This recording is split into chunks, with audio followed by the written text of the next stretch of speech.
What are the employment opportunities that will be available to, the people in Micronesia?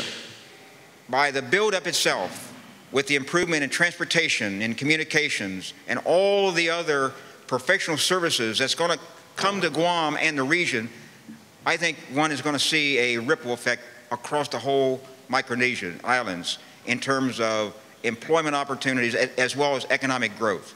During the final day of the Micronesian Chief Executive Summit, talks focused on how the entire Micronesian region can and must work together to take full advantage of the opportunities that are expected from the military buildup. The buildup on Guam will require a lot of foreign labor, and the various leaders throughout Micronesia say they are eager to send their workers to Guam. Economic benefits aren't the only impacts the military buildup will have on Micronesia. Retired Marine Major General and Joint Guam Program Office Executive Director David Bice explains how Micronesia may be increasingly utilized for military training exercises. That's why the QDR, Quadrennial Defense Review, is looking at training throughout the Pacific. And I think you're going to find that they're going to order a follow-on study to be specifically looking at training opportunities, not only in the Marianas, and particularly the CNMI, but throughout the region. Bice says access to foreign ranges is always problematic. This is why they are taking a close look at Guam, the CNMI, and the rest of Micronesia. This region allows them to train in an area that is not too far from the Asian theater. Federated States of Micronesia President Emmanuel Mori says the Compact of Free Association allows the United States to use FSM waters and land for virtually any military purpose that it deems necessary. The United States controls our defense and security, and in that sense, it must have access to land and water.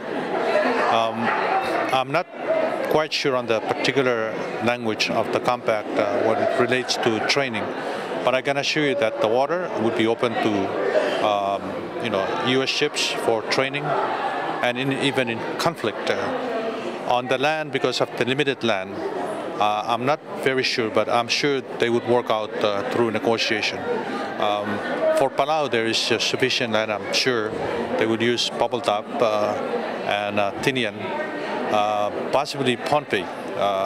Patchogue has very small land mass, but I leave that to those who would negotiate this kind of engagement.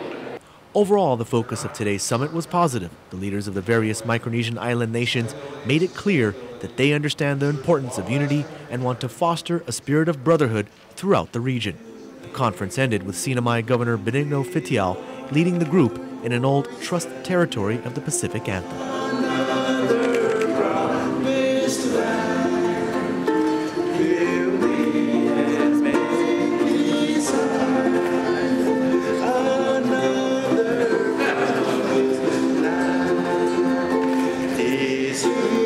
Clint Mergel, PNC News.